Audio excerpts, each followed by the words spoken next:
This is Boston Lanka special series on upcoming presidential elections in Sri Lanka. I am Chitral Dimer. Professor Rajiva Wijesinha, who is considered as one of the few intellectuals in the ruling party, left the government and joined with the common candidate Maithripala Sirisena. We now join with Professor Rajiva Wijesinha. Professor Wijesinghe, you have been one ruling party politician who was defending the government in the international media for all these times. I mean, at least till last month. So what made you decide to leave the government and to support the common candidate, Maithripala Sirisena? Well, over the last year, I've been trying to point out to the President certain areas in which reforms seemed essential. And my party, the Liberal Party, actually wrote to him in October, saying that we didn't think it would be proper to have an election so soon. You had 2 years more of his term remained. And we told him to please implement the various reforms that had been pledged in his manifesto, some of which, of course, were of particular interest to us, like educational and higher educational reform, then changes to the Local Government Act, some of which I had been helping the Secretary and the Minister with drafting, electoral reform, and, of course, most important of all, the national question. And we just didn't get a reply. Our letter was acknowledged. But we had told him that if there were no reforms, we would find it difficult to support him. I think we might have found it difficult to support the person who seemed then to be the likely candidate, Mr. Vikramasinghe of the UNP, because we felt that while, he had perhaps negotiated in good faith with the LTT, they had run circles around him. And they had not been able to really take action. And we certainly stand by our decision to have supported President Rajapaksa in his efforts to stop terrorism. And in fact, I continue to defend the efforts of both the President and the military. There was an interview on Al Jazeera in which I was very, very firm with the GTF person and said, this was all nonsense, the allegations he was making, and both he and the Al Jazeera anchor tried to interrupt me. And one of them said, there was a UN report. And I said, I'm not concerned about the prejudices of the, UN reports.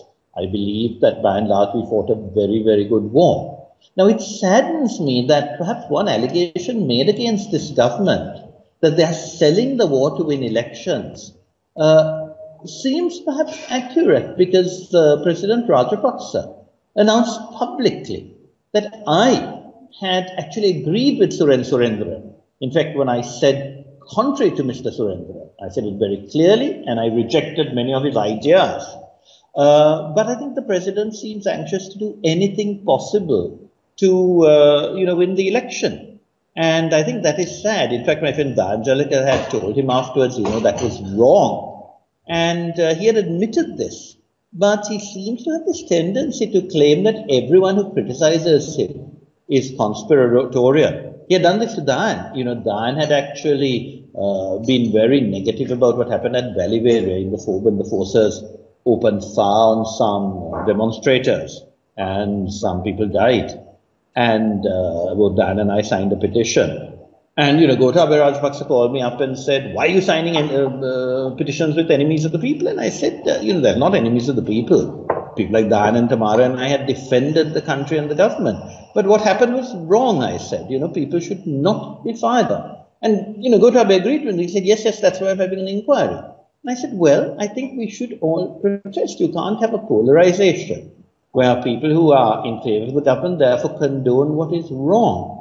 And I was immensely saddened that the President, seemed to want to win electoral points by attacking me. And I would go further. I would say that, frankly, there seem to be people around the President who don't want those false allegations rejected. Both Dan and I think, did very well internationally in pointing out what were false. And then after our services were in a sense dispensed with.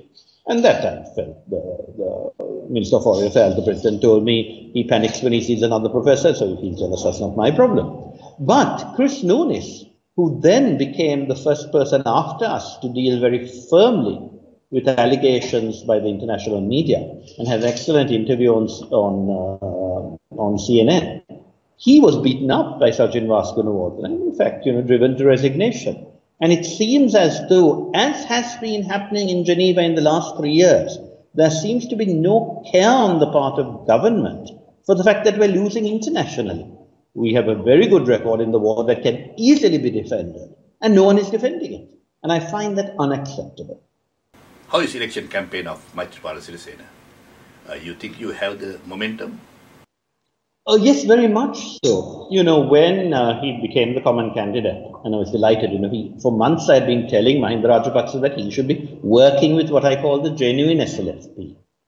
He had been neglecting them. Many of them had kept telling me how upset they were. 2 days before the election was announced, Maithripala told me when I asked him what was happening. He said,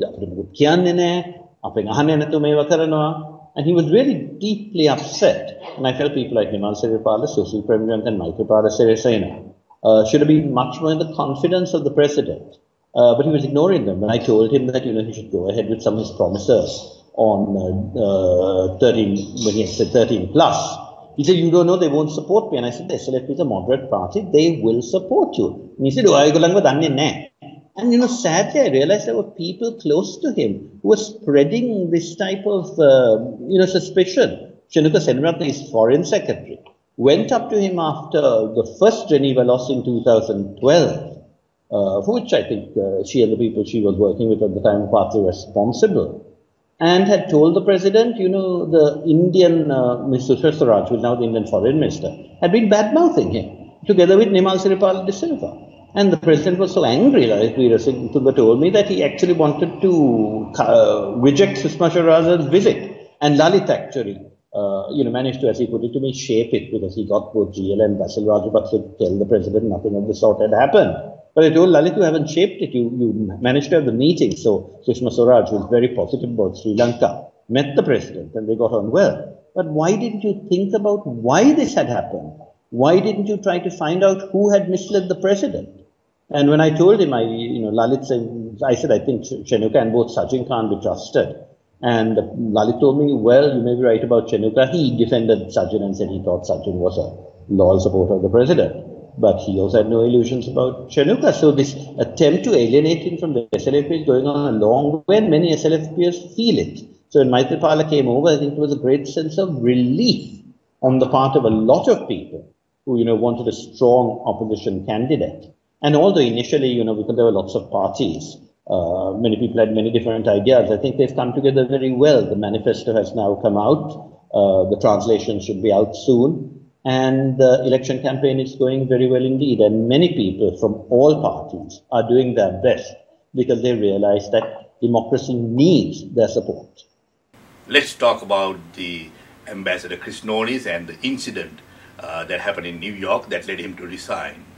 You seem to have got a lot of inside information about that incident that happened in New York.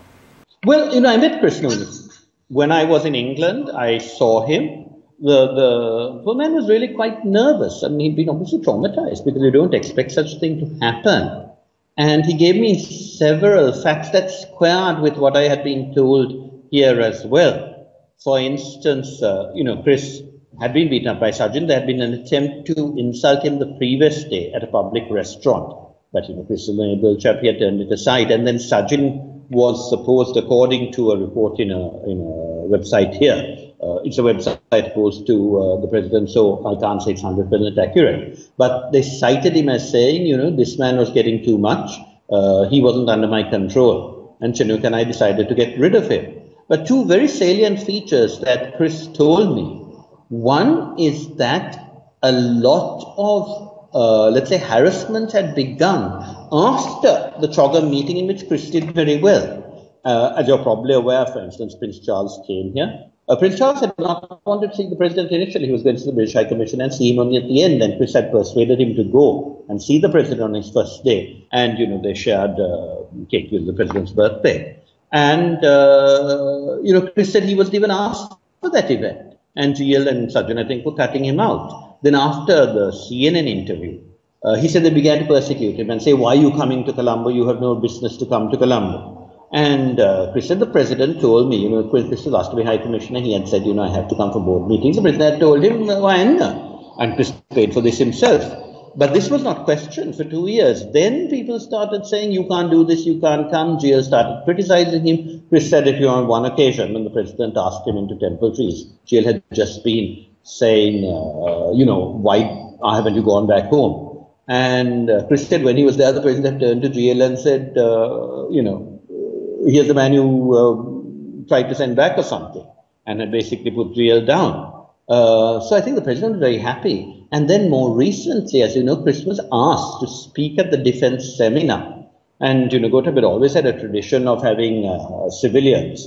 I was asked to make a keynote speech 2 years running. And indeed, I, appreciated that opportunity.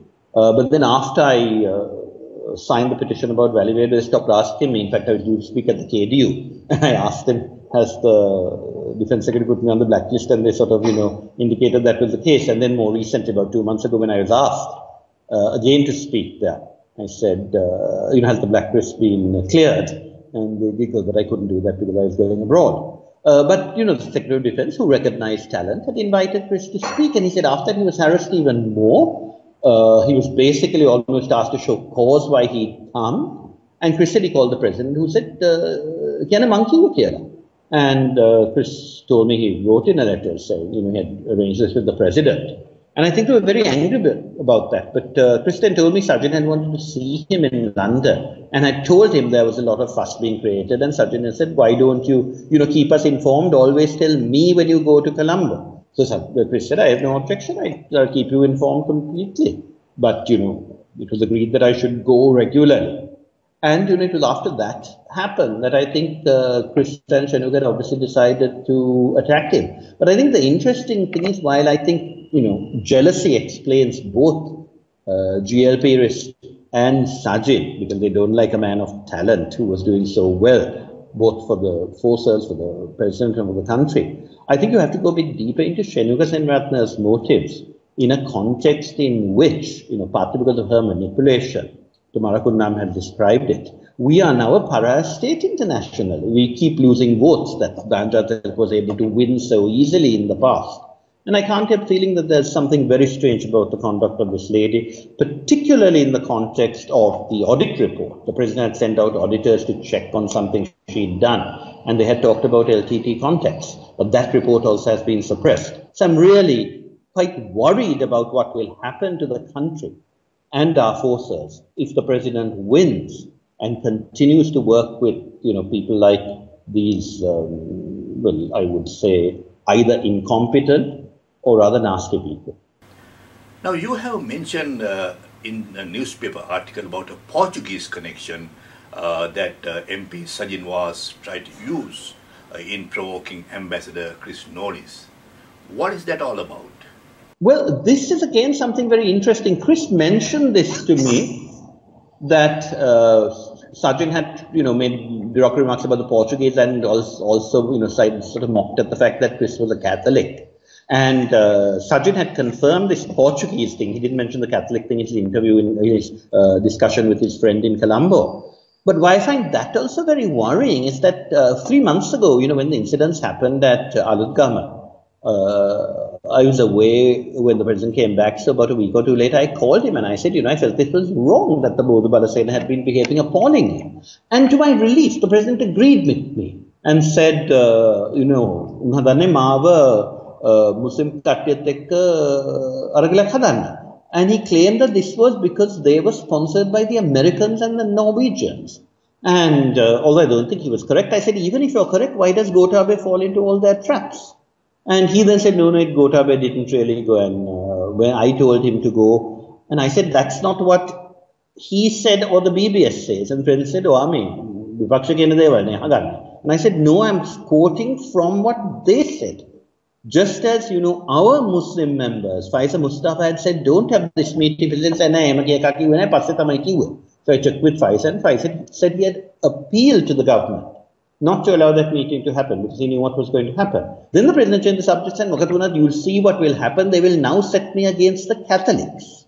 Now, what I find astonishing is that when there was a denigration of Catholics, the president turned on Chris. Gunasekara told me that, the president didn't accept Chris's resignation for about a week. In fact, he tried to hide the whole thing and didn't allow it to be appear in the press, and it only broke in England. But then, suddenly you said one morning he had called up Chris and shouted him, and you said in language he had never heard him use before. And it had been about what the cardinal had said. And then Chris told me in England that the cardinal had called him, because Chris had been an absolute gentleman and not told anybody. And then, when it broke and the cardinal had called Chris, Chris had told him the whole story. And the cardinal had apparently called the president and said, please don't take people like Sajin Gunawardene to see the Pope. And apparently the president had exploded at this and accused Chris. He had sort of accused Chris of being a conspirator to destroy his chances of re-election. And I mean, this is sheer paranoia. But the point is here, instead of checking why Sajin Gunawardene had been attacking Catholics, he attacks Chris. And this is the whole problem with what has happened to the president now, that when people sort of tell him all sorts of stories about people telling him that things are going bad, then he loses his temper. Then he apologizes. Recently I told some people, I talk like that. But you can't have a president who has lost his cool so badly. Professor Wijesinha, let me ask this very bluntly. Who is really running the External Affairs Ministry in Sri Lanka? Is it Professor G.L. Pires or MP Sajin Vaas? And I think this is of a piece with certainly some people who are strong supporters of the president. I mean, I tweeted this on Facebook today. There's a couple of people called Shenali Waduge and Senaka Viratna, one of whom work for me at the Peace Secretariat, who are, nationalists fine, but they think attacking other people is the way to show you're a nationalist.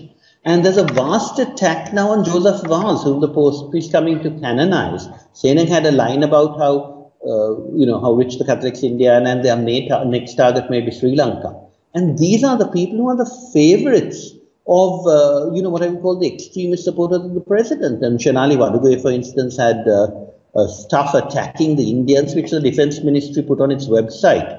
And they had to withdraw when the Indians said, this is insulting. And then they said, no, we didn't, we shouldn't have gone up. But the cartoon that accompanied that, which was insulting, was put up by the ministry, not by Shenali Waduge. So there seems to be a group of people around the president who are sort of going for broke, want to turn Sri Lanka into this isolated state where, their powers are going to be absolute and there's no alternative. And I think this effort to create religious schism on top of the BBS is symptomatic of the rot that has set in. What do you think need to be done differently in foreign service and in foreign policy under a Maithripala regime if he wins the election? Well, it's been indicated in the longer version of the manifesto. And on foreign policy, we have said, and some of these have been incorporated in the Maitri agenda, that, we should have a clear policy. We need to recognize the centrality of India, while obviously not allowing ourselves to be dictated to with regard to domestic policy, but with regard to international relations. His biggest neighbor.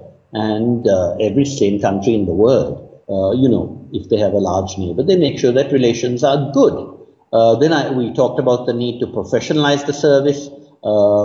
I have actually said that while in certain cases, you get people from outside the career service to be ambassadors, some of the best ambassadors, Neville Cumming, Ratna Shirley embassy from outside. What has really destroyed the service, which began under Jaya Jawad, and Mahinda Rajapaksa had just taken it to fine art, is just putting in friends, relations, hangers on into other positions as well.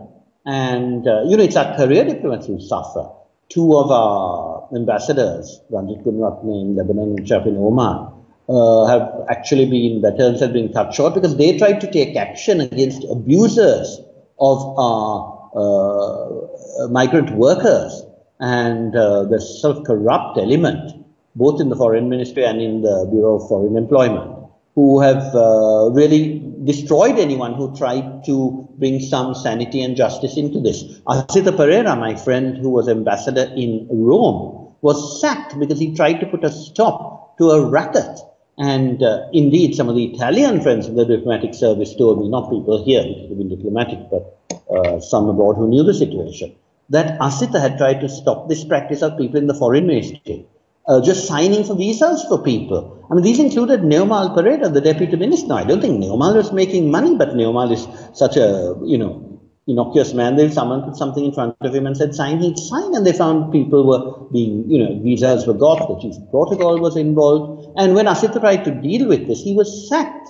And the poor man actually died because, it was a terrific insult for someone who had done his best. And, his efforts to deal with this had led to the president sort of saying, you're my ambassador. The ambassadors are called back for the election. And Asita, the last time, because this time he's not here with us, but last time he was in Korea and he had some work. And he said, this is not the way to run a country. Now, many ruling party politicians, such as Minister Vimal Veeravansa and even President Rajapaksa, keep saying that there is a foreign conspiracy and also accuse some Western embassies that they are pumping money to the common candidates' campaign. What do you have to say to those accusations? Okay, now I think when the president talks of a conspiracy, the president is the person who decided to have an election now. No one else wanted this election. I told you, Maithripala was deeply upset. We talked to him and told him not to. I mean, he has 2 years of his term. You see, but the president, when I told him about reforms, he says, but this happens once a year. The president has got it into his head that he's been elected president in order to have elections all the time. He has not realized that the elections are held to choose a president to rule the country. But, as I said somewhere, I was told this might have annoyed him. But those who are minting money through the corruption, who are throwing their weight about, they use him as a sort of cash cow. He's not allowed to take decisions. What he says is ignored. Then they let him out every few months to run for election. And because he's the only popular person of them, none of the others of that lot would win a vote if he weren't there. They bring him out to run for elections, and then the minute he wins the election, they take over again. But he's got to realize that the president must run the country. He must implement his promises. He's the person who had this election now. Certainly, as far as I know, the foreign ambassadors were really surprised when Maithripala came out. Some of them had sort of indicated to me before that they had assumed Ranil would be the candidate. I think that was really what the president had been assuming, because they had printed enormous amounts of posters to attack Ranil. And, I can only think that many sensible people in the forces are not telling the president what the intelligence services have found out, because they realize what a disaster third term for Mahinda Rajapaksa would be for our forces, for the country, and the whole international image. So I think the conspiracy is something the president has been engineering and those around him, saying, "Api Jagran kata kala dinanna puluwan, Ranil hitiyot lesing dinanna puluwan." And they were trying to fight this election on what I would call the pitch of the LTT, and are totally thrown when they find a totally different pitch, which is about the present and the future, not about the past, which is all the president can talk of.